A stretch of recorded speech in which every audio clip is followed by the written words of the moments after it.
I'm excited now to shift gears a little bit. So I am an employee at the APS's Librarian Museum, and part of the impetus for this conference, in addition to the exhibition, had to do with a really fantastic project that my colleagues in the Center for Digital Scholarship put together on visualizing women in science. So we've been talking a lot the last couple of months about how do we make the stories of women in collections like ours visible, not just for researchers who might be wanting to use them, but for other folks who are accessing these materials as well. So I'm excited now to turn the conversation over to those kinds of projects of folks who have been doing exactly that. And I couldn't think, and actually thanks to Kat Antonelli for helping to facilitate this, I could not think of a better person to help lead the conversation now about representing women in science opportunities for collections and curation than Margaret Graham, who is the director of the Legacy Center, Archives and Special Collections at the Drexel University College of Medicine, where she stewards collections on the history of women in medicine and the history of homeopathic medicine. She is a co-PI on the award-winning digital aggregation project In Her Own Right, A Century of Women's Activism from 1820 to 1920, which builds on earlier work designing the digital resource Doctor or Doctress, American History Through the Eyes of Women Physicians.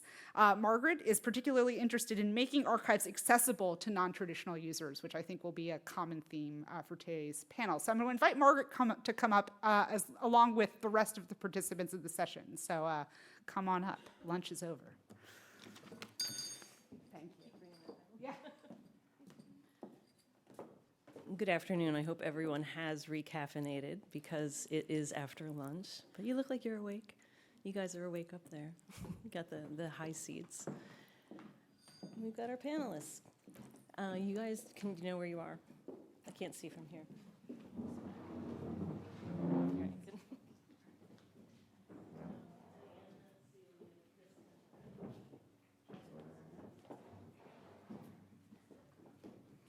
I am quite pleased to be here, and thank you, Kat, for the introduction, and Adriana for the organization. I'm glad to have, I wasn't aware of the conference until I was invited, and as Adriana said, what I do is sort of science adjacent.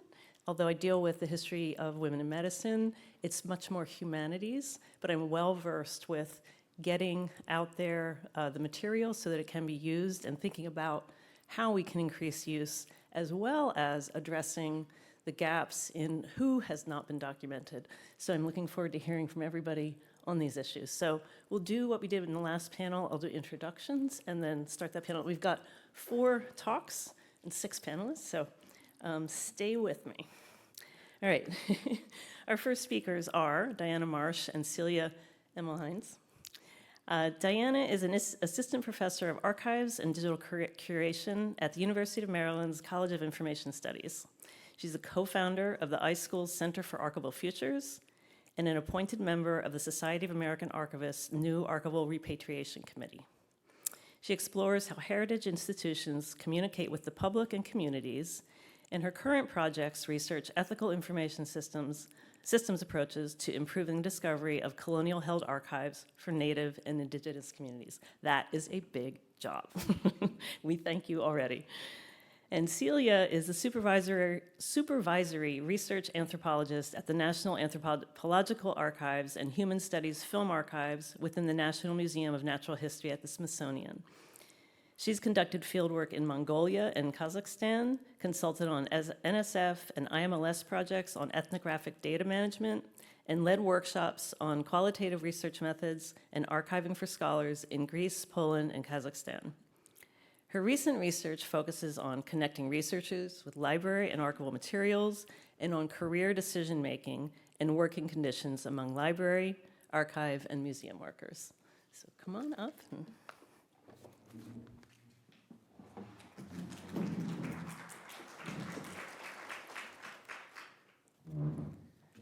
Okay, thank you all for being here after lunch. Like we said, I'm Diana Marsh. I'm an assistant professor in archives and digital curation at University of Maryland. And I'm Celia Emmelhainz, National Anthropological Archives.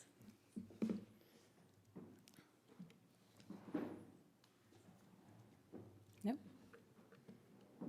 Oh, there we go.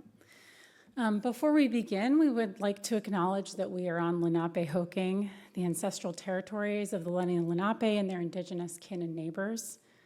We want to acknowledge the separation that these and so many other acts of colonialism, assimilation, and genocide, which included archival collecting, generated between indigenous peoples and their homelands, lifeways, and knowledge systems.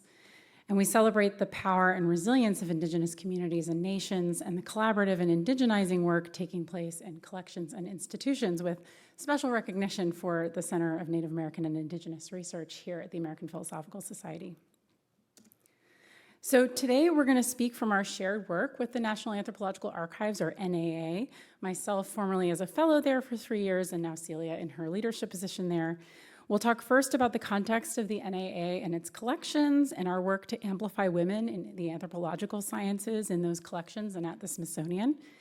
And then we'll talk about an NSF grant that we've collaborated on that will hopefully allow us to explore broader structured linked data approaches that can make women more visible in the archival and wider scientific record.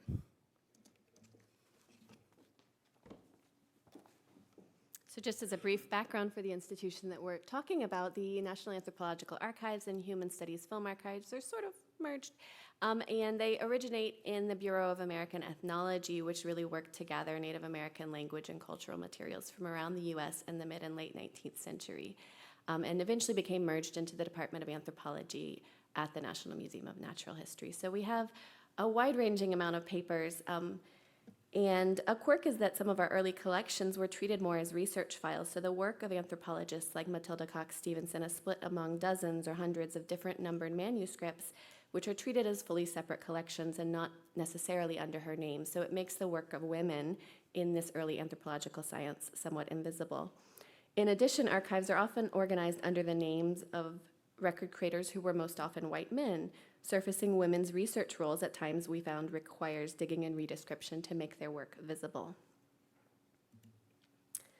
And even when women's papers are donated to an archive, often they come without funds to process them. So we at times face lags in processing. Most of the women featured here are notable in some way and they have papers in our archives, but we're still working on processing those.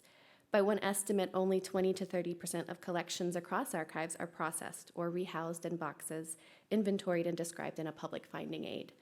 And without that, it means that women's work is often effectively invisible and inaccessible. Even when women's papers are processed, we find that they can be less visible due to bias in reputation and sort of who has the big name, structural limitations on our careers, often related to things like sexism, caregiving responsibilities, and even credentialism, where people who might have masters or other non-traditional degree paths are less visible than people with PhDs, or being again subsumed under the records of a program rather than their own name or of a male scientist. Our first step to address this was a 2019 Wikipedia Edit-a-thon event, which highlighted women trailblazers in anthropology, a happy partnership with Wikimedia DC, who recognized the gender gap in Wikipedia as well as in Wikipedia editors themselves. There, we started a work list identifying women in our collections who had little or no Wikipedia presence. And you can see here that the work list that originally was all in red, not yet developed, many of these names now do have their own Wikipedia entry. We followed up with an event for the 150th anniversary of the John Wesley Powell expedition to the Green River, again to highlight women involved in this early Bureau of American Ethnology, a precursor to our current department. After a short pandemic gap, we returned to these projects in 2023, hosting 2 research interns who aim to highlight women in our department and collections. And this is Mary Margaret on the right interviewing some of our longtime staff.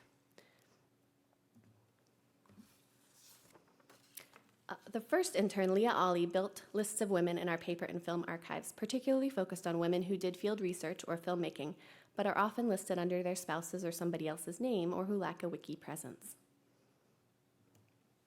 And Mary Margaret worked with me to build a list which became over 3,000 people long in our department of people who worked in our research department over time.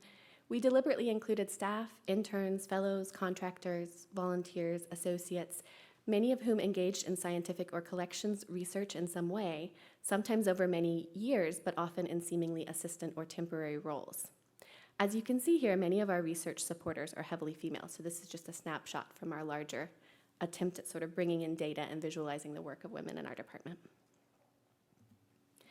We found that taking this broad lens is important, as women in anthropology at the Smithsonian have long been part of influential research into the human experience in the natural world, yet they've often come through our doors in less recognized ways. At times, they found themselves in roles as volunteers, wives, workers hired for short periods, or in roles with formal titles like clerk, stenographer, assistant, or administrator. And those were indeed roles that they held, but often they did far more. They were sometimes seen as facilitating the work of our mostly male curators, yet did substantial fieldwork or desk research, either during their working hours or afterwards. Given who has research papers in archives like ours, this often means that many women who are active do not have papers of their own. Yet as we dug into both physical and digitized archives, we found that women have long pushed back at this, asking for roles with researcher or ethnologist in the title in ways that would recognize the work they actually do, whether or not this was granted. Even today, we find that archivists often do extensive background research to create finding aids, subject guides, and inventories, which don't always count as research outputs. Similarly, women in repatriation and provenance research in museums are increasingly doing lengthy work that also is not recognized as a publication.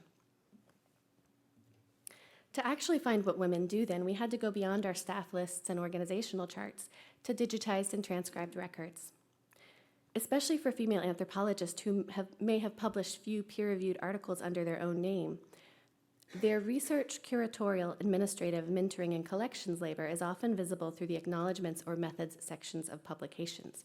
Realizing this, I would encourage you to be specific and extensive in your acknowledgments. It was really useful to us. Digitizing, OCR, transcribing, and search engine indexing, we found, are all essential to make this research labor visible. So you can see here that there are people where we didn't necessarily find a lot about them sort of in written records, and then when we got digging into online sources, we saw a great deal of really interesting information about what they actually did. We use these public data sources to add female anthropologists to the Women in Red list, and there are many of these in many different scientific fields, which is used to build citations so that others can build well-sourced Wikipedia entries for these women. And one other thing I wanted to say with that, we found that making women's work openly visible on the web is really important here. If presentations, publications, research reports, blog posts, and news coverage can't be linked to or get pulled down, it's very hard for women to meet the notability standard for Wikipedia. So writing about a range of women and maintaining those websites becomes really important. The final thing I want to note is that this work comes at a cost for us and for our interns. In their final talks for the summer, Leah and Mary Margaret both noted the weight of making the work of women scientists visible and how their own less visible research in some ways replicated these inequities. I at times heard things that were similar, that my own care labor listening to elders, reparative description, holding of department memory, and compilation of data might not count until I formed it into a peer-reviewed publication under my own name. That publication process, of course, taking away from the exploratory care labor that I was expected to and wanted to do. But these dynamics play out not only in this department, but at a larger scale, and Diana is going to speak to our work on infrastructure and platforms more broadly.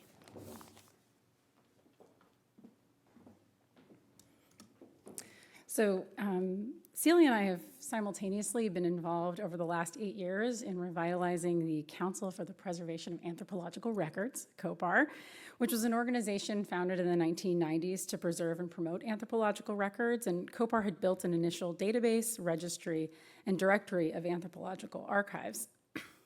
So this March, we collaborated with Wikimedia DC again and played with turning that registry, currently a list of links on a website, into a Wikidata and Wikipedia data set and work list to take this work to the wider field beyond the NAA.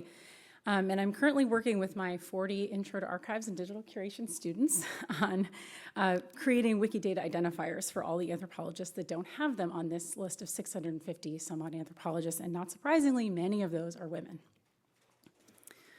So through that COPAR work, we got the idea to think bigger about what we're calling reparative linked data. So taking archival descriptions, directories, and legacy data sets and transforming them via OpenRefine and other tools to in turn link and interoperate them with other linked data or relational platforms such as Social Networks and Archival Context or SNAC, Wikidata, Bionomia, and others.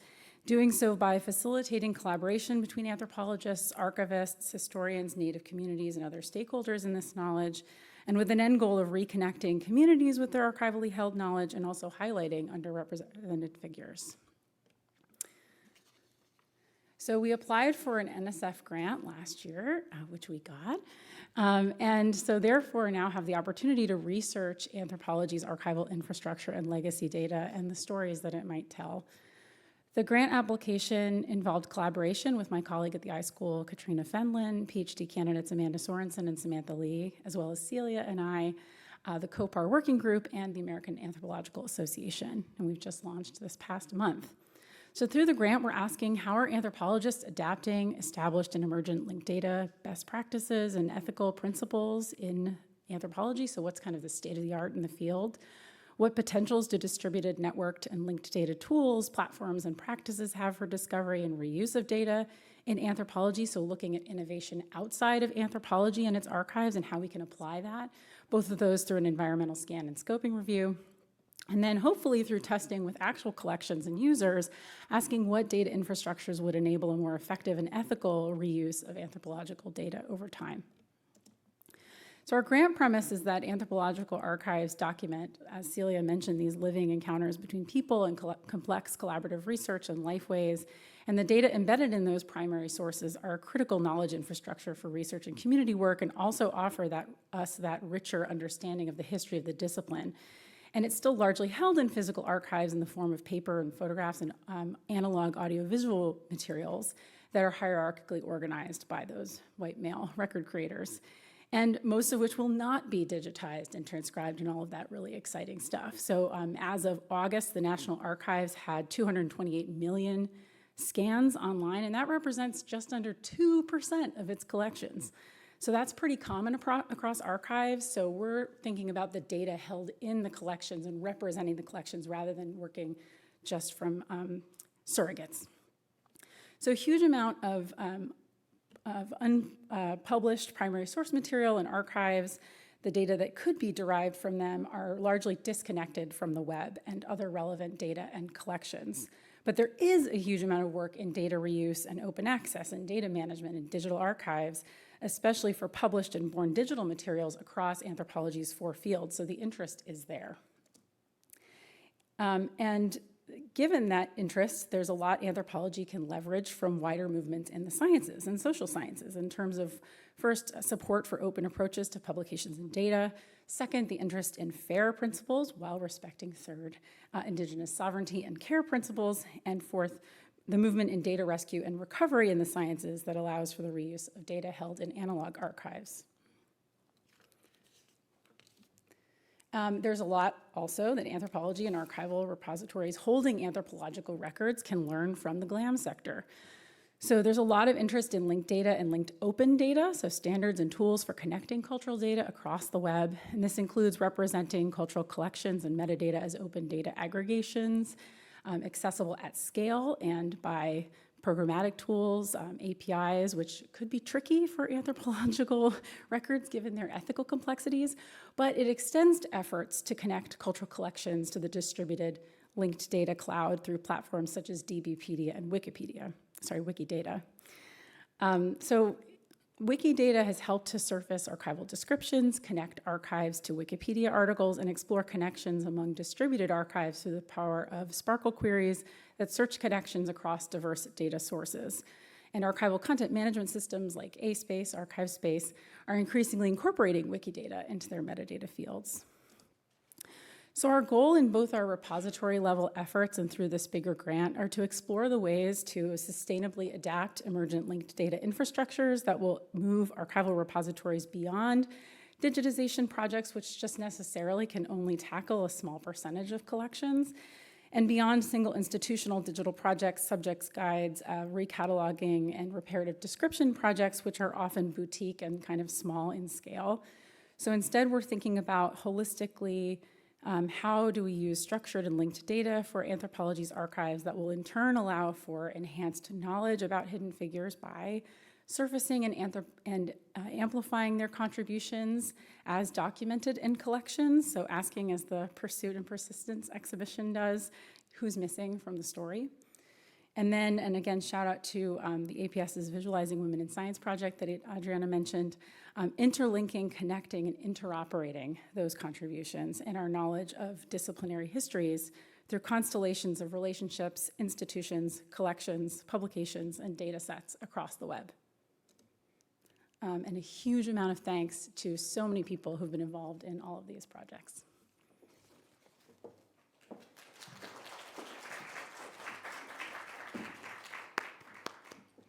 Thank you both. There is a lot of meat in there. There's a lot to think about. We have to stay all afternoon for this, okay? And I love how you are really bringing up all the workers, and I'm thinking about all the labor just behind you. You're acknowledging at the end there, but all the labor behind you that allows for data to be realized and used. So thank you. Okay, next we have some slides. Jenifer, we have you next. So Jenifer Ishee is the Linda Lear Librarian for Special Collections and Archives at Connecticut College.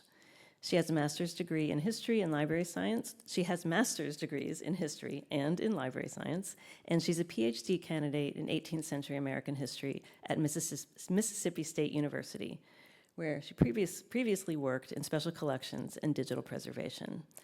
Jenifer is an active contributor to and editor of professional history and library journals. Come on up.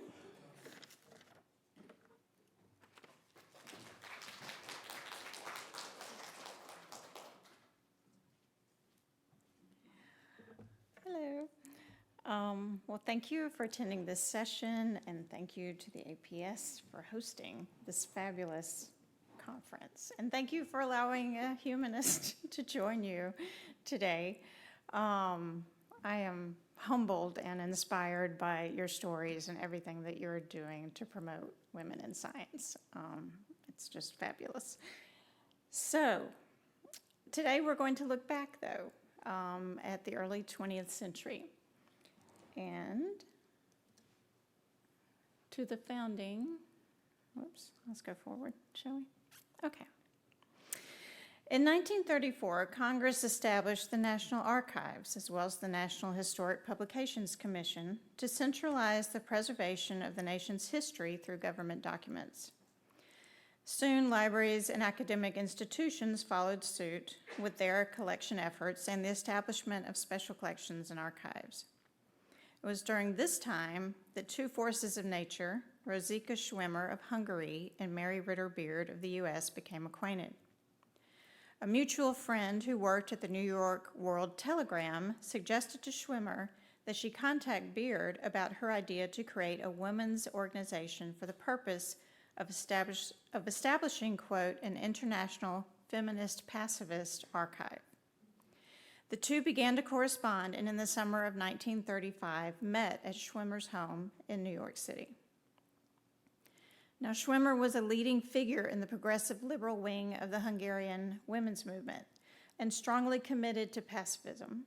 She participated in the 1915 International Congress of Women at The Hague and was credited with the proposal to send envoys carrying the women's peace plan to the governments of the warring nations and to the President of the U.S. Schwimmer was exiled from Hungary in 1920 and relocated to the U.S. in 1921. In 1929, after years of legal battles over obtaining U.S. citizenship, which made it all the way to the Supreme Court of the U.S., she was denied that honor because she refused to affirm the oath that she would bear arms in defense of the country. Now, Mary Ritter Beard was a Progressive Era historian, but not an academic. A graduate of DePaul University and a writing partner and wife of historian Charles Beard, she devoted her life to working for social causes. While her husband attended Oxford University, the Beards were neighbors of British suffragist Evelyn Pankhurst, and this relationship cemented her convictions to push for reforms for the working classes. Beard later became involved in the Equality League for Self-Supporting Women and the New York Women's Trade Union League. After their visit to Schwimmer's home, the two exchanged correspondence, expressing their fondness for having discovered a kindred spirit and their excitement at the prospect of organizing a women's archives. Schwimmer proclaimed, "It was quite rejuvenating to meet again someone who possesses a fiery spirit and intellectual superiority, something that has become so rare in the ranks of feminists." She enclosed a handkerchief Beard had left and a sketch of the plan, which she said, "I hope you will call it our plan, since it is based on the passion for historic truth," which they shared. Now, women's initial plan called it an international feminist, whoops, I went back, too many. Okay, stop. Called it an international feminist pacifist archive. The plan argued that after the First World War, there existed a retrogression in women's rights and pacifist activities, and because of that, it was of the utmost importance to assume the facts of women's struggles and achievements during the last century so that future historians would find it possible to establish the historic truth.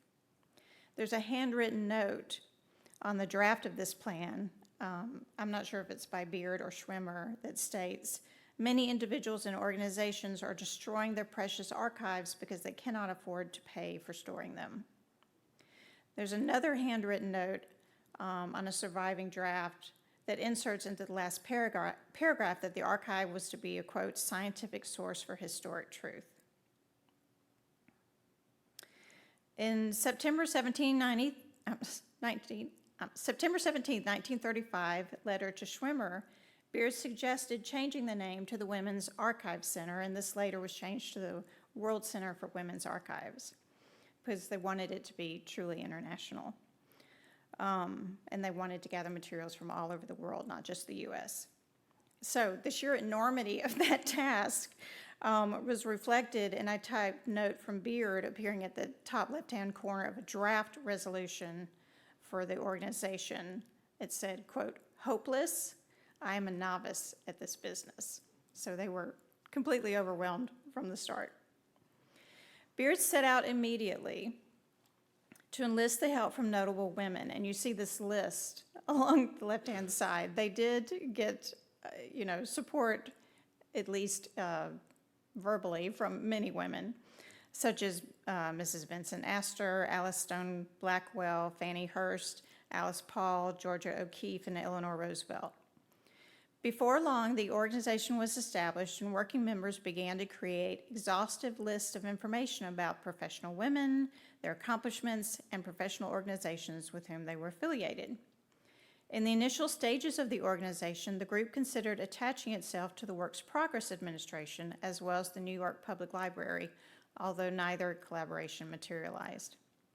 They also had the idea of convincing Congress to create a women's Smithsonian, although that did not materialize until, 2020, long after the dissolution of the organization.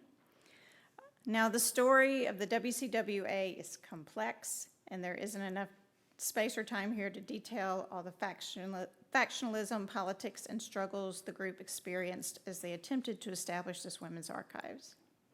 Instead, this research today is focusing on one particular area of collecting, the Women of Science collection. In 1991, eminent historian Nancy Cott published a large volume detailing Mary Ritter Beard's life through her letters. Cott culled the papers of 20 or so archives to compile this wonderful story of Beard's life, paying close attention to the efforts of the World Center for Women's Archives. However, amazingly, the materials related to the WCWA housed at Connecticut College had yet to be processed, so they were not included in this volume, as we've talked about already today. The WCWA collection housed in the Lear Center contains the Women of Science accessions compiled by the organization, and these include extensive research records as well as 1,500 plus note cards with meticulous details about women of science and scientific organizations. Also present in the collection are numerous correspondence to and from Beard, correspondence and reprints of Florence Sabin's publications, and correspondence and reprints of the publications of approximately 50 other notable women of science who donated their collections to the WCWA. So, Beard's idea, this is a draft of her plan for creating a Women of Science collection. These are some instructions that she gave to Margaret White and other people that were heavily involved in organizing this. So she had a detailed plan. So the first issue they had to deal with was just creating lists of female scientists and the organizations they were affiliated with. The next step was to reach out to these organizations. These are the lists that they started, you know, the different fields and things like that. So then they had to start reaching out.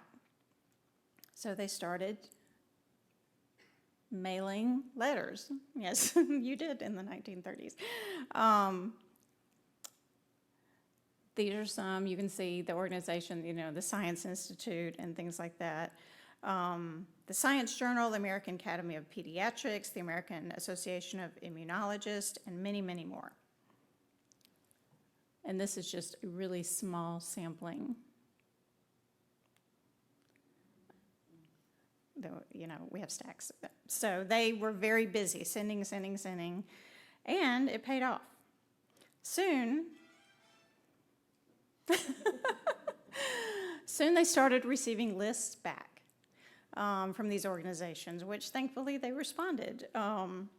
And they sent them the list of the names, and, you know, I guess back then privacy wasn't an issue, so they were just kind of freely giving out their personal information, like where they lived and things like that. So after they started receiving all these lists, then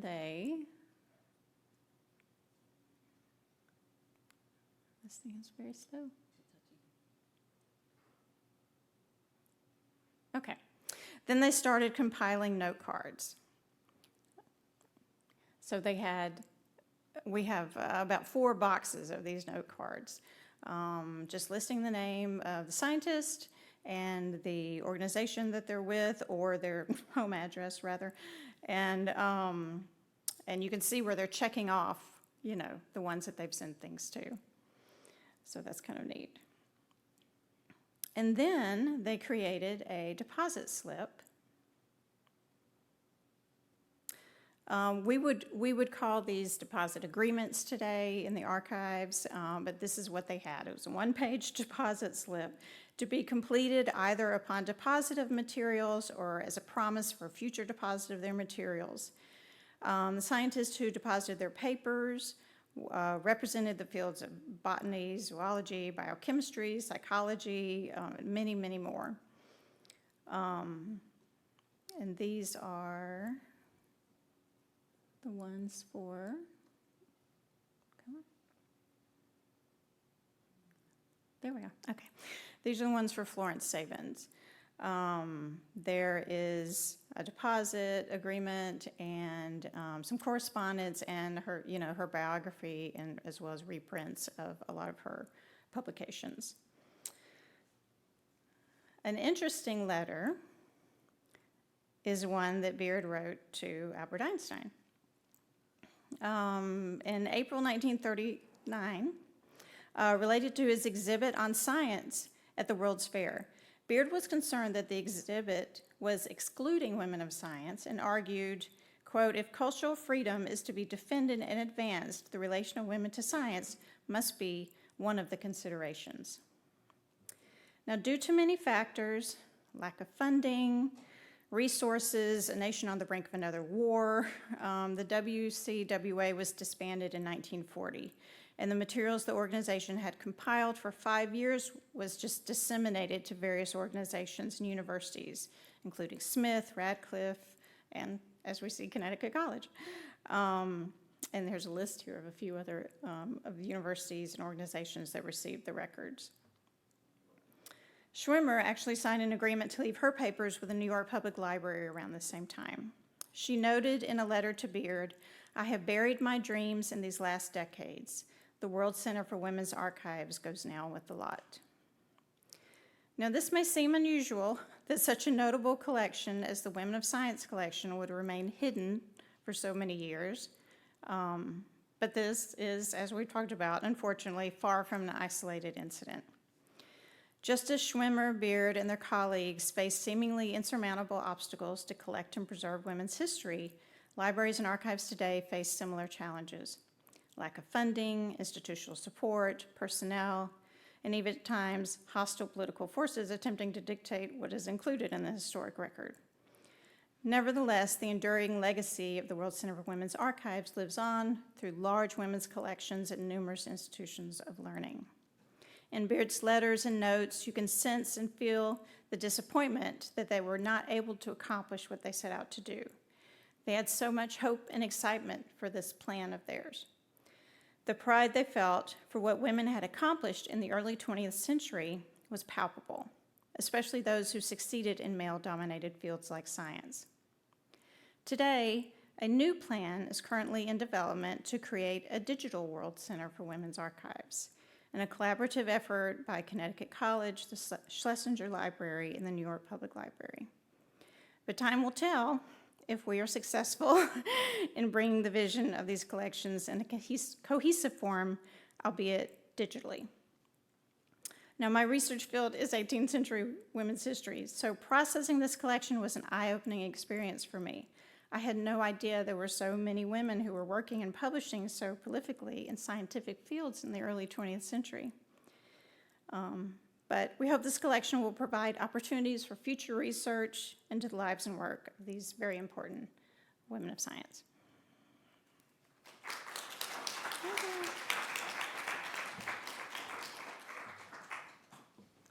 Thank you, Jenifer. I'm struck by lists. This is something that hasn't changed in archives. But Schwimmer and Beard were really ambitious, right? And I think they absolutely planted seeds, and I think we're all benefiting. But I also think there's a project here between that collection, Maryland, and the Smithsonian. So resources, that's the question there. We'll get to that later on. Okay, next up, we have Bethany G. Anderson and Kristen Ellen Wilson speaking together. Bethany is the Natural and Applied Sciences Archivist and Assistant Professor in the University Archives at the University of Illinois, Urbana-Champaign. In her research, Bethany draws on anthropology, history of science, archival studies, and feminist theory to explore scientific archives, women and gender in STEM, computational archival science, and oral history. She's an active editor of and frequent contributor to professional journals. I'll find my next page. Hang on. Kristen is the Illinois Distributed Museum Coordinator at the University of Illinois, Urbana-Champaign. The Distributed Museum documents innovations that have occurred on campus and leads visitors around campus to important locations through a virtual platform. I didn't get to check this out, but I'm looking forward to doing that. Kristen's interested in creating interactive, self-guided digital museum experiences, as well as documenting women in science and engaging audiences in the history of women in science. So we are all in the good place today.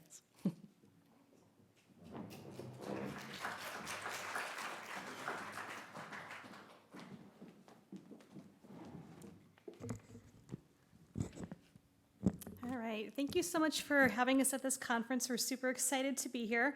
So I'm Bethany, and I'm here with my collaborator and colleague, Kristen. And what we're going to talk to you about today is a lecture series that we developed and have been hosting since 2020 to highlight women in science at the University of Illinois, and also talk about the importance of being proactive in documenting women in science. So to provide some background on the University of Illinois Archives, where we both work, the Archives was established in 1963, and it is one of several special collections units that's part of the University of Illinois Library. In addition to records and personal papers related directly to the university, the Archives also holds materials related to several professional organizations, such as the American Library Association and the Advertising Council. The Archives has programmatic areas in faculty papers, fine and applied arts, multicultural collections and services, natural and applied sciences, and student life and culture. The Archives, the University of Illinois was chartered in 1867 as the Illinois Industrial University, as it was originally called, and it is one of many land-grant institutions that came out of the Morrill Land-Grant Acts in the 19th century. And as a result of this early history, it was very much grounded in teaching of agriculture and mechanic arts.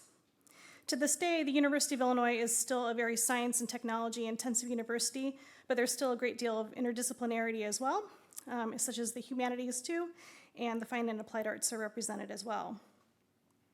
While the Archives has been acquiring and documenting the history of science and technology since its founding, to document the university's notable innovations, such as those related to computing or superconductivity, for example, many gaps have emerged over time, and women, Black, Indigenous, and people of color are underrepresented in the records. And this is something that Kristen and I have been working to address, initially through a lecture series as a proactive method of documentation. So in 2020, we applied for and received funding from the University of Illinois Library for an innovation seed grant and received $10,000. And the idea at that time was to host a monthly lecture series during the fall and spring semesters that would highlight women scientists from across the university. Our original plan was to have the lectures in the university archives itself, but then COVID happened, so we had to move to Zoom for our platform. And this proved fortuitous because we ended up being able to draw large audiences to the lecture series, including from beyond the university community. Our goal was initially to record the lectures and preserve them in our digital preservation repository. And so moving to Zoom did make that easier so that we could easily record the lectures. We made sure all of our speakers knew ahead of time that it would be recorded, and they were also given a chance to review the video recordings before we posted them and ingested them into our digital repository.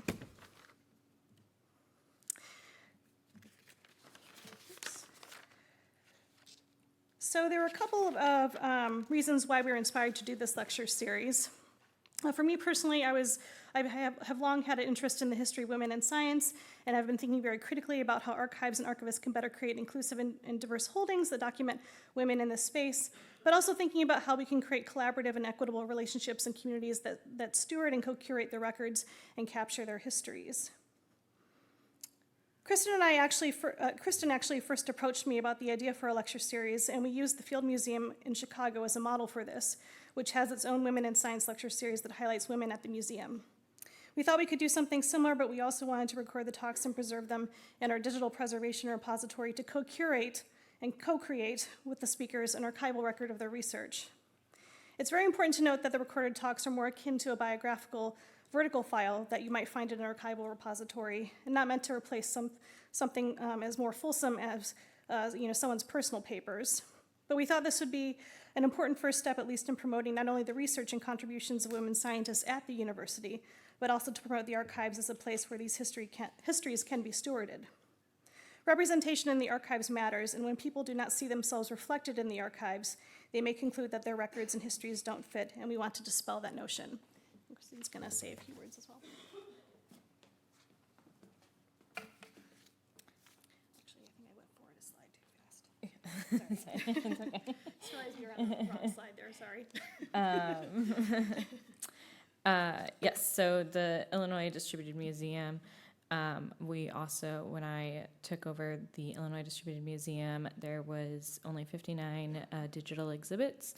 57 of them were white men, and one was a woman, and one was a Black man. So there was a lot of work to get on. So this was another way for me to kind of learn more about the community, learn more about historical women in science, so that this could also be featured in the Illinois Distributed Museum. And I will turn.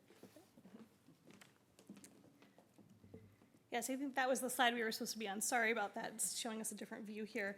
But moving along to the next one here. So in terms of selecting our speakers, we decided to define the sciences quite broadly. Our speakers have come from a multiplicity of different fields, including the natural sciences, engineering, and social sciences. So for example, so far we've had anthropologists, psychologists, epidemiologists, chemists, ecologists, sociologists, and nutritionists, just to name a few examples of some of the disciplines that speakers have been coming from. And so we define the sciences quite broadly because we've become increasingly more and more aware of how women are underrepresented in our collections in different ways across different fields. And this also helped us attract a wide audience too, and people from many different departments across campus. And this in turn, as we've hopefully seen so far, has helped us to develop relationships across the university to help us fill some of these gaps. Many of our speakers' research is interdisciplinary that cuts across a broad range of sciences as well as other disciplines, especially in the humanities. And so having a wide array of disciplines represented attracted a large audience and also made for some interesting discussion on their work. The University of Illinois also promotes having a long history of interdisciplinarity as well. And so this is also a great way to help capture that history. And I'll turn it over to Kristen. So we work to make sure that we have a lot of intersectional identities, a lot of diverse identities in these lectures. We've had 24 speakers and 22 lectures in the past 3 years. And we make sure that we invite women from different scientific fields, as Bethany mentioned, different stages in their careers. We've had some people who work in industry rather than academia. So we try to get as many different stories as we can. We give all of our speakers guiding questions before their talk, and we hope that these questions inspire them to talk about these identities, but we don't ask specifically about their identities. We allow them to open up about what experiences they feel are important to highlight. And, you know, these have really been great. As Bethany said, it's given us more biographical information, and it has given us more full stories that I think the audiences really connect with more. As many of us in museums and archives know, it's the full story that people really connect with and really enjoy hearing about and remembering. I'll discuss more a little bit about those questions in a couple slides. We do have the limitation, though, of only having one lecture a month for the amount of resources that we have, so we only have 7 to 8 months out of the year that we have these lectures, so there's still a lot of stories out there for us to tell. So for engagement and how do we get the word out here, we started making sure that we built relationships with science and women's studies related departments, institutes, and programs at the university. So we started reaching out to these groups before we even received the funding to make sure that we would have their backing. They have been our co-sponsors throughout these years, and they have both given us support in advertising and reaching their audiences, as well as financial funding for continued lecture series, which has been extremely important for us. We use listservs and department emails from the University of Illinois, and our university has weekly emails that go out to staff, faculty, and students. So theoretically, everyone at the university should be hearing about these lectures, and that has been able to create such a great wide audience for us. And we started our own email listserv then from this, and we currently have 748 people, both in the university and from outside of the university, that are subscribed to this list. We're very excited that this went beyond the university. That was not initially our goal, but with COVID and with our speakers being able to share their talks on social media, a lot of people have joined and look forward to this, and are emailing us when's the next lecture. So it's been really exciting to see this kind of wider community come together around this lecture series. And as Bethany mentioned, a large part of this lecture series is the preservation portion. This is what we wanted to make sure we included in these lectures. I know there's many organizations that do these lectures as well, and so we wanted to make sure that these are preserved for future study, for more people to access and learn these stories. And we have these guiding questions here of what our speakers can talk about.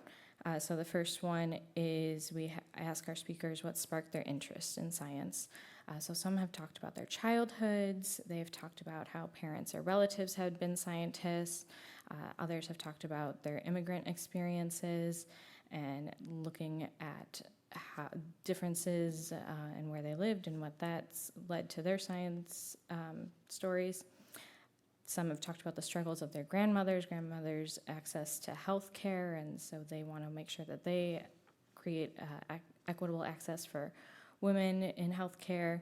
Others have talked about how they accidentally came to be in science. So we've had some artists who started out in art and learned about digital data visualizations and have come to create science through that way. The next question that we ask is about the research process. So this really helps us get to more than just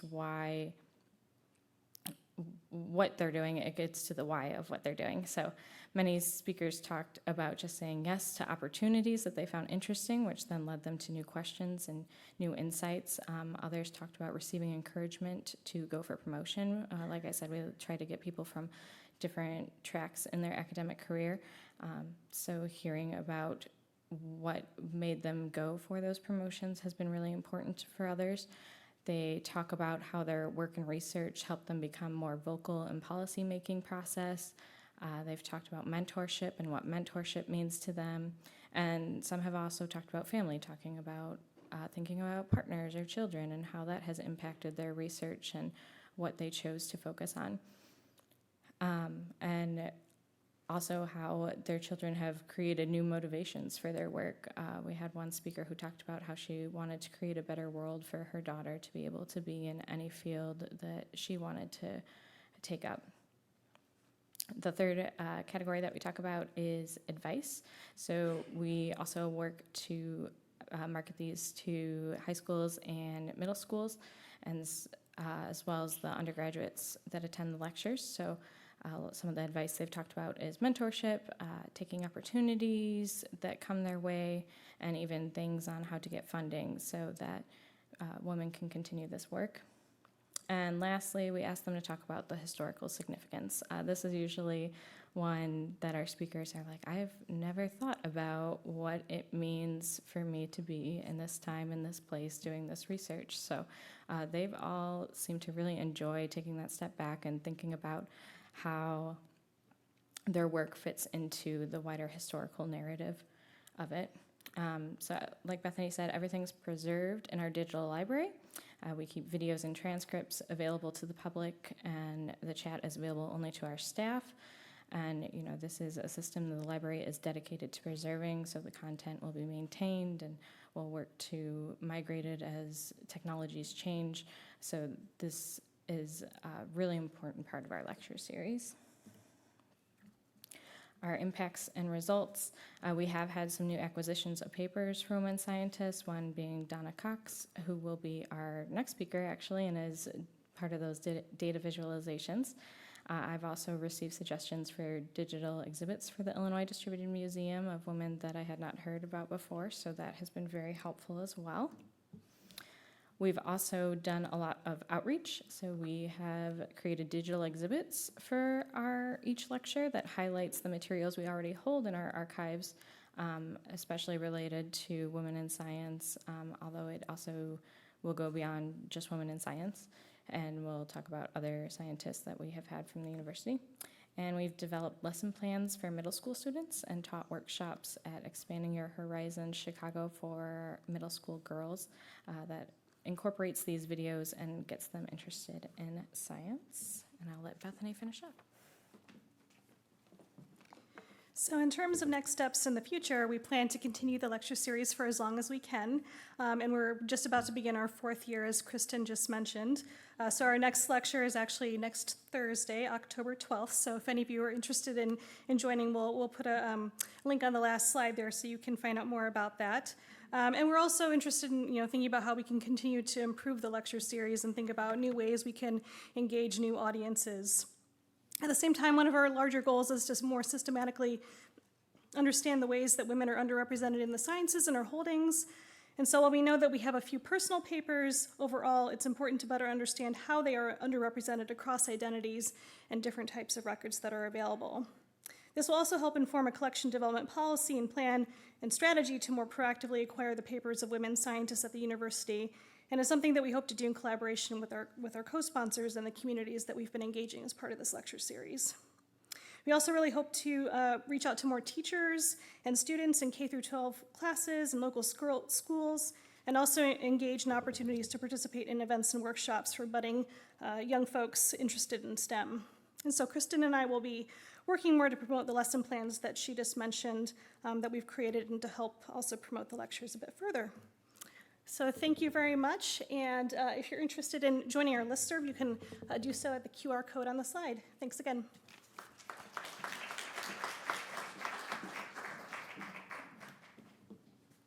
Thank you, Bethany and Kristen. This is like live action oral history, right? It's conscious collecting where you're creating outreach and creating the documentation. I love this. I think it can be applied in a lot of ways, and I like that you're going for younger audiences as well. I think that that would be super valuable.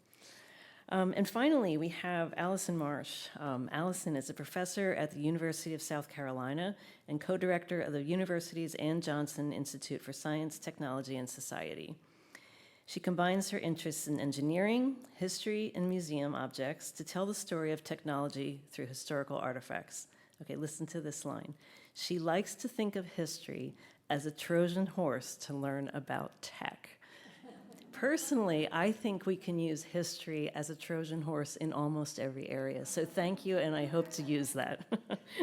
Allison's main research interests revolve around how the general public comes to understand complex engineering ideas, especially outside the classroom. What were we using earlier? Informal, we're talking about museums and public, what did we say, informal education? Yeah, okay.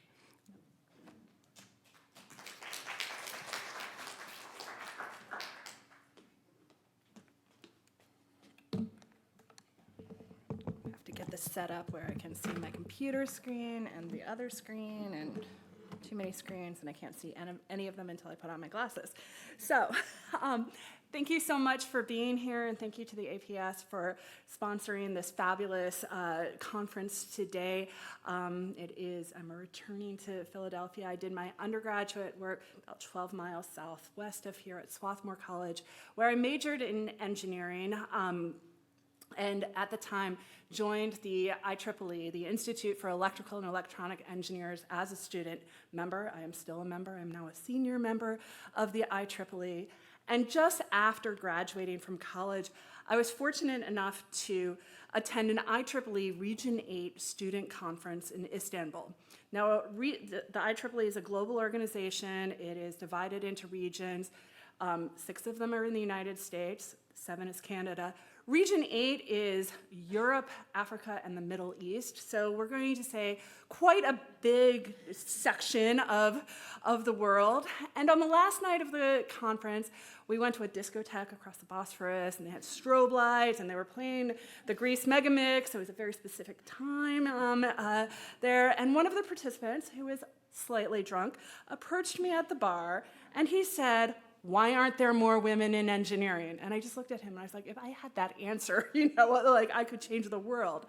But to put it in perspective, in a conference of more than 100 students, I was one of only a half dozen women there. And I was the only one who was neither a wife or a girlfriend of one of the other participants. Fast forward several decades later, and the number of women in electrical engineering is still stubbornly low. Even as other engineering disciplines reach gender parity, or even flip in the case of biomedical engineering, women in EE hover around 12%. In some subfields, such as in microwave science and engineering, the number is even lower, about 4%. Now, I don't have an official number of the museum objects related to women in engineering in collections, but from my experience so far, and I've been on the hunt for several years now, I would peg it to under 1%. So, no, I'm putting a head on the wrong thing. I gotta go to this computer. So, but it went 2. That's where I want to be. Okay. So, for the past 5 years or so, I have been writing the Past Forward column for Spectrum, which is the flagship publication, the magazine that every member of IEEE gets. Each month, I choose a museum object in the history of computer and electrical engineering, very broadly defined, and spin out an engaging story. For the print edition, my column is the back page of the magazine. It features a single image and a caption of approximately 100 words, so similar to a museum exhibit label. So featured here, I changed this one out just this morning because it's Benjamin Franklin's battery and it's an APS image, so I figured this I would use it. Ben Franklin used it to to electrocute a turkey for Christmas dinner because he thought that that would make the meat more tender. I don't know if it did. Now, the online version of my column runs about 1,500 to 2,000 words. It includes embedded links, multiple images, and where appropriate, audio-visual materials. Now, when I started writing this column, I had a number of goals. IEEE is an international organization, so I wanted to make sure that our objects represented the entire world. I wanted to rotate through different fields of interest on the spectrum of computer and electrical engineering, as well as different time periods, so it can't all be tech that happened in the last decade. But I also had some very specific goals personally from my own interest, and that was to include disabilities, non-normative technologies, to give equal space to men and women, and then just as an aside to tie in with anniversaries whenever that was possible. As it turns out, representation for disabilities was pretty easy. I got it in quite quickly. This is a stair climbing wheelchair. That's the first implant for deaf and hard of hearing, so you can try to understand this. Turns out engineers super excited about seeing themselves as technological saviors.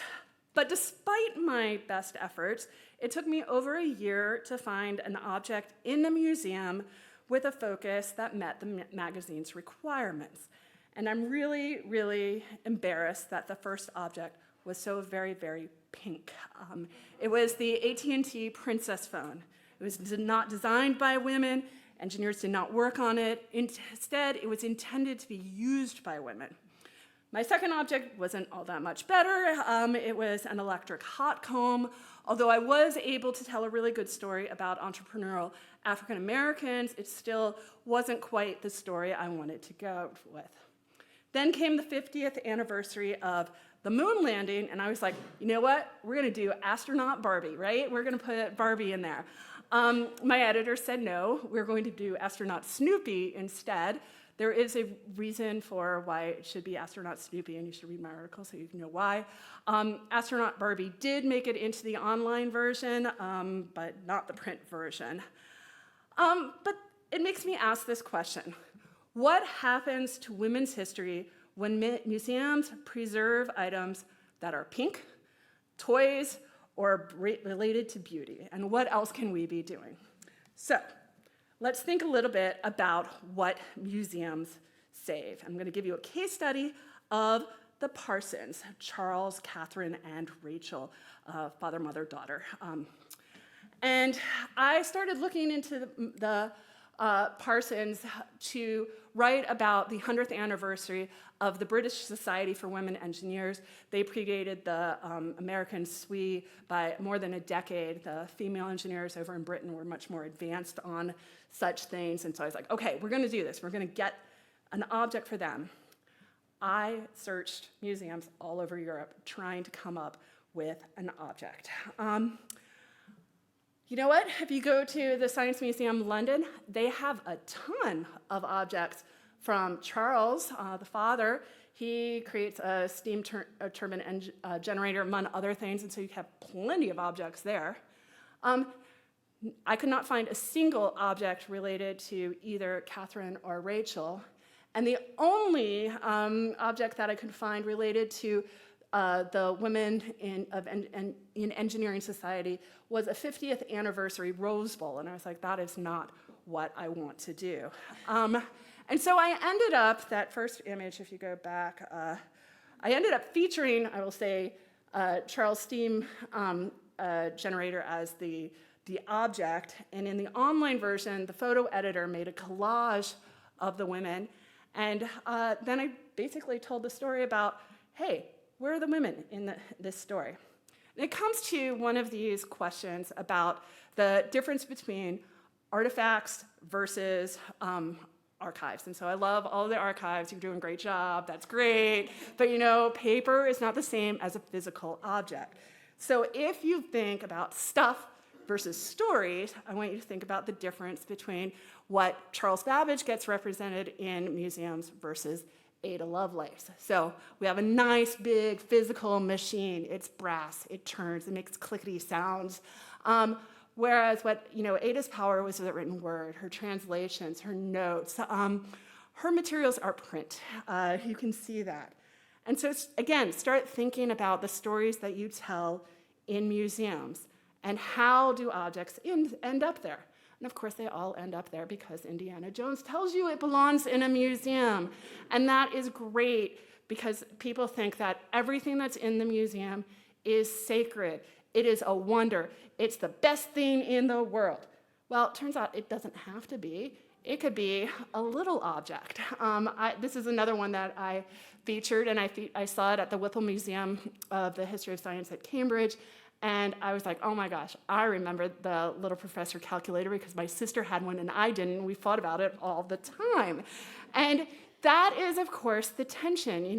When you see yourself in a museum, when you see that object, you suddenly have that connection and you have that ability to tell a story. So your object does not have to be the Holy Grail. It could be the little professor calculator. So now I get to shift to my opportunities part of the slide. And part of this is because I've given a similar lecture to the Women in Engineering Leadership Conference last summer. Their East Coast Conference is happening today, this weekend, on the other side of the state in Pittsburgh, and I was hoping to be there too, but I can't do both sides of the state at the same time. And the idea of going to the engineering conferences, especially the women-focused ones, is to say, how can we change this narrative? And the first one is, of course, donate your books and your papers. You guys need more work. I'm going to get all of the engineering women out there to start donating their papers. I do try to give them a little bit of an understanding about this, recognizing the different collection missions of different institutions, and trying to find the right place to give your papers, whether that is your university or whether that is a specific museum, such as the Computer History Museum or the Hagley, where are you going to put that? But also start thinking about it's not just your personal papers, but it's also the tradelet, the ephemera, your lab notes. All of those things are great sources for historians. And then I hope you all like that last point. It's help the processing archivist by organizing it and have it all written down. Just help you guys a little bit, right? But there's other ways to do that. So you can donate your own story. So I do a lot of oral histories. The IEEE is part of the Engineering and Technology History Wiki. They have both oral histories, but they also have what are things that are where you can tell your own story. So you can they're called first-hand histories, where you can just send in your own story about it, and you can do that.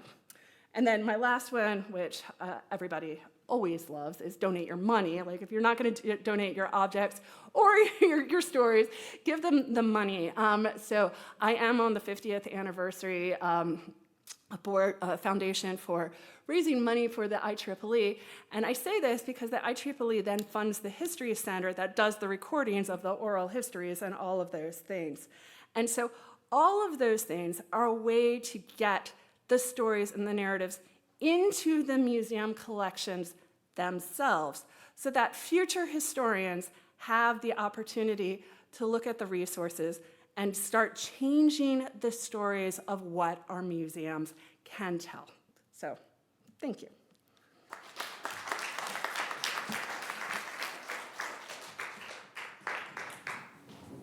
Great, thank you, Allison. I'd like to pitch that I know I saw the email. I am terrible at sending email, really bad.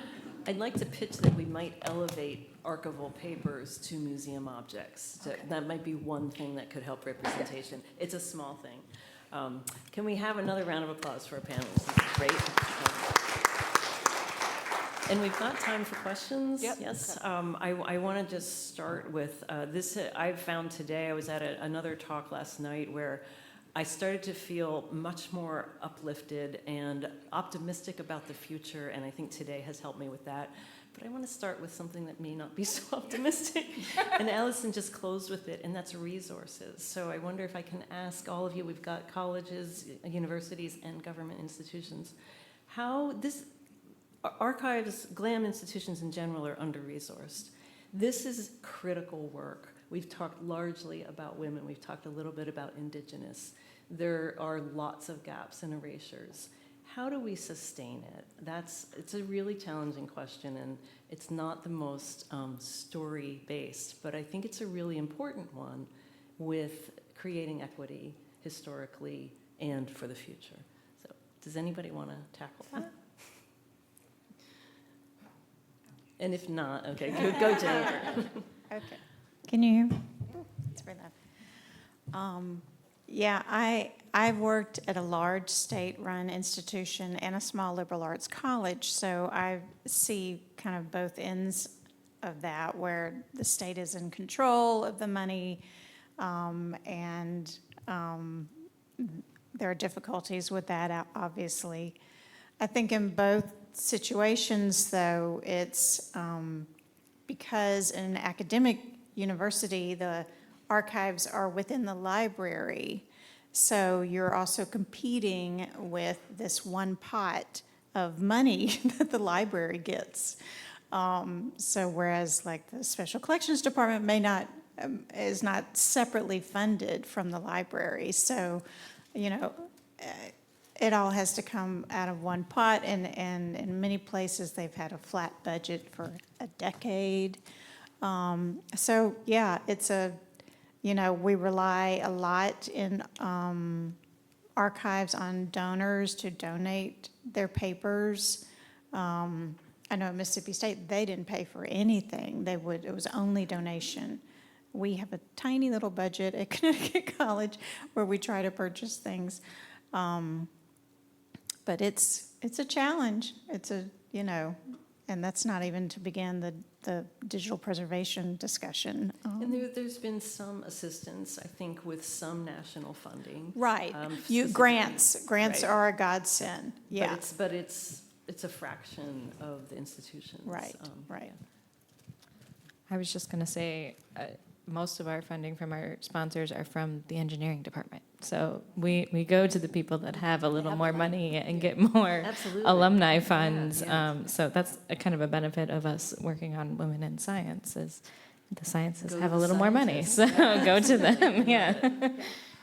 And I want to pick up a thread from the previous panel that sort of touched on philanthropy, and I think we partly have to change the narrative of philanthropy. So yes, funders like to fund the new fabulous exhibit. They don't want to necessarily fund infrastructure and processing, and we have to explain the work that is done. And so I think we have to be sometimes our best advocates explaining what is it that we do. I mean, these things don't just get digitized, they don't just get organized, and it is not all volunteer labor. Like, you can't just be like, can't you put an intern on it? It's like, well, first off, let's talk about how unfair that is, and then let's move on. And so I think we have to spend a lot of time really advocating for ourselves, but becoming our own development officers and recognizing that we have to bring that need out there because people don't necessarily know how much work is involved. And once they start realizing it, then we have to go to where the money is and get our big corporate sponsors on that type of thing. Yeah, great, thank you. Anybody else? No, okay, good. Do we have questions in the audience? Great. Thank you all so much. I'm, as an educator, talking with my fellow archivists, I'm always really inspired by the work everybody does in libraries and archives. And I always appreciate taking some of these lessons learned out to some of my learners, especially younger learners, who are just starting to think about their own stories and how they can continue to record keep, essentially, and advocate for against their own erasure, too. And in the digital age that we live in, I've really appreciated hearing about about some of these projects, working with Wikidata especially, and then also archiving live lectures that you're doing. And Allison, your call to have folks organize their own materials, especially thinking about younger folks. Is there any recommendations or advice that you can think of as we move into such a different space with archival materials that you would give to a young person trying to make sure that they are recording their own story, something that they can share someday? I know that's a big question that everyone's grappling with right now in the moment, but are there any things that have been bubbling to the top of the conversation? I guess something that I think about a lot is format, and we struggle with that transition from physical to digital. And on the one hand, my fieldwork and that of many young people in our lives are all online, and they're all in these various media sources. So there is this whole narrative around personal digital archiving and how to get your things into open formats. But there's also, I hear really different stories around print versus digital. And in some ways, I think when things are really important, my recommendation is try to keep it in multiple formats. So like you do with the lectures, and then a digital copy, and then a physical copy somewhere. And even for young people, trying to make things that are findable. To me, it would be awful if they did this amazing work, it's on a hard drive, and then you can't find it. So. Yeah, and so earlier this year, Kristen and I went to Expanding Your Horizons in Chicago, and we taught a workshop to middle school girls. And one of the things that we tried to instill in that workshop is how record keeping is so important to science. And so we tried to, talk to them about, thinking about, as they're creating records through some of the activities that we had them do, and to think about, where are those going to end up someday? And I don't know if we were successful in getting through, but we at least tried. So, just thinking about having record keeping be part of that conversation when you're talking to folks about science may be important. Another thing I think is kind of on the other side of this is, so I'm often a judge for National History Day for the final competition, which is really fun, and it's been online, and this year was back in person. And we usually spend a lot of time giving, feedback to all the students. And I think one thing I try to spend a lot of time giving feedback about is other places. I think they don't realize how many other kinds of repositories, how many other kinds of archival and other primary source records are out there. And I think understanding the breadth of what is out there, but also understanding what things they're not finding and why they're not finding them, can help them to think about their own future record keeping and sort of how we think about historical legacies in archives and museums. So that's another lens on it. I have two responses. The first one, I don't really work with kids at all. They scare me. I'm on the other end of the spectrum. I'm working often with retiring engineers or their kids after the person has passed away, and what do you do with all of this stuff? And so I think there's actually education that has to happen at both ends of the spectrum, and we have to remember that. But to shift your question about kids and archives to kids and objects, it is something that if you think about how disposable our technology is today, I have, and I work, this is again, working with college students who, getting them to just think about the format of how they are communicating, and I was like, hey, remember digital cameras? Those are all the rage, don't you? What about that iPod? But getting them to start thinking about material culture, and then what is the value of what those objects are?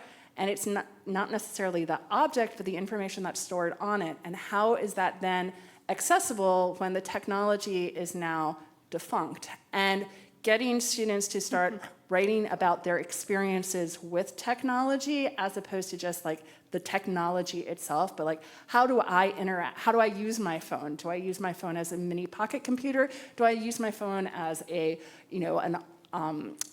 radio? Do I use my phone as a video camera? And having them understand that this object, is basically inert, but they have made it their own, makes them start thinking about objects in different ways. Great. Okay, another question. I'm Linda Mantell, and I did my PhD at the University of Illinois. And when I started in physiology and biophysics, and I started in 1960, and there were 4 women in our beginning group, and 2 of us actually finished our PhDs. And that was kind of the story on campus at the time. I had 3 roommates who were also finishing their PhDs in different fields, and we all did. But I think there's a lot to be learned from people who spent time, from women who spent time there, what it was like in those days, and how things, I know they are different, but the kinds of things that we did in those days were very different from the kinds of experiences that graduate students have now. There are probably some worse wrinkles now than there were when there were just two of us doing this. But, and I also am a friend of the U of I library. I'm a donor to the university, and I get all the library stuff. So I really appreciate what you're doing, and I would love to be on the list to see your videos, and I'd be happy to share some names of some interesting people who were graduates rather than current people there. Great, thank you. Yes, we'll talk to you after this. Might have time for one more question. If somebody has one, I also have a question, but I will cede the floor because I talk too much as this. All right, I'll ask my question then, unless, wait, did I see a hand? Okay, great, I love hands. Do you have a question? No? Oh, okay, I guess I'm gonna ask my question. Sorry, I'm very tired. So I was reflecting on this panel, and so in full disclosure, I'm a historian of science by training, but I work on history of anthropology and also history of archives, so this is like, all of this is my jam. But was very interested in all of these talks because in each you all talk about the kind of interdisciplinarity that's inherent to the projects that you're doing. And obviously there's an opportunity there, certainly for sharing just the diverse perspectives of women in science, but also the challenge, and it kind of goes back to this earlier question today of, who counts as a scientist. But how do you kind of deal with that when you're thinking about the ways that scientific disciplines change, how they evolve, how they split? Like, where do you stop? So it's this kind of big data question of, when you're doing these kinds of initiatives, where do you limit? Where do you draw the line of whose stories you're actively collecting or looking to engage with in these projects? I'll pick that up just with my work. Yeah, I didn't stop. It became a little overwhelming, and that's how I ended up with over 3,000 names. But it was that question, and my interns really pushed me on that too. They kind of pushed it a step further, and I'd say, well, let's figure out who did the field research. And they said, but these administrative people, these laborers, these especially people of color in the Smithsonian often were in admin or labor roles, they had important contributions to science, and that should be counted as a contribution to science, and they shouldn't have to be classed as a researcher.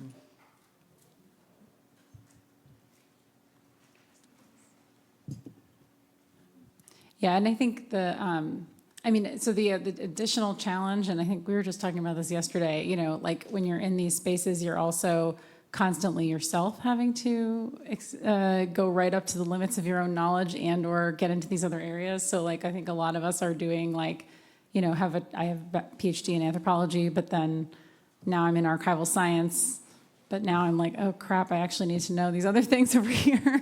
So I think like all of us also have to expand our own knowledges and like do a lot of learning on the side to get up on enough, to know enough about each of these different disciplines to be able to be conversant. And I think even with the new project we're doing with NSF, it's like, right, so the way that someone who classifies themselves as a biological anthropologist is not maybe the same as someone who thinks of themselves as a forensic anthropologist. And so like, I think there's a lot of also talking to people about how they themselves self-identify and trying to do that work as much as possible. So yeah, I think there's just a lot of that like extra labor that has to happen in order to be conversant enough in all of these different disciplinary fields and in the different like genres of technical skills and all these other things that we have to sort of navigate.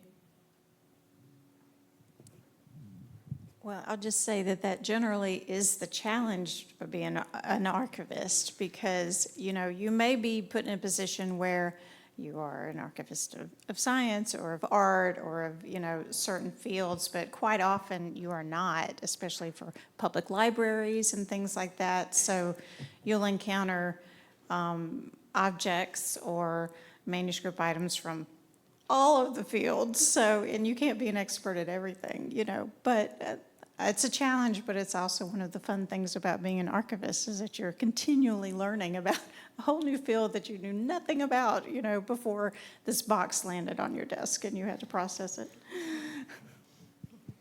And we might be able to go wide with how we define any particular discipline while we try to encompass more of the population, and then maybe we can get more narrow if it's useful. One thought. That seems like a good place to end. Okay, thank you all so much for sharing your experiences and your stories. And thank you all for listening. Thanks so much.